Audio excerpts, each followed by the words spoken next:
आजची डेट आहे 1 जून आणि आजचा वार आहे मंडे. आज आम्हाला वानवडीला जायचं होतं. तर बेबीचं स्पोर्ट्स युनिफॉर्म घ्यायचं होतं. तर जाता जाता बेबीसाठी चॉकलेट मिल्कशेक आणि ऑरेंज ज्यूस घेतला होता. पण ते बंद होतं म्हणून मग आम्ही विशाल मेगा मार्टमधून थोडीशी शॉपिंग केली आणि घरी आलो. घरी आल्यानंतर जेवण केलं आणि मला डी.वाय. पाटील हॉस्पिटलला जायचं होतं विशालला बघण्यासाठी. तर मग 3 वाजता मी पोहोचले आणि लिफ्टमधून मग मी बाहेर आले आणि मग अश्विनी भेटली मला. तर भेटतच नव्हतं मला रूम लवकर. मग ती घेऊन गेली मला आणि ते जे पेशंटचं रेस्ट रूम आहे, म्हणजे पेशंटच्या रिलेटिव्हची रूम आहे, त्या रूममध्ये आम्ही थांबलो.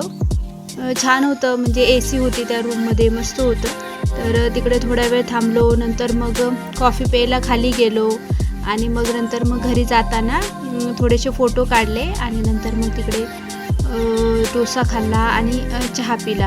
तर मग दोघींनी थोडेसे फोटो काढले आणि नंतर मग ती गेली घरी आणि मग मी पण घरी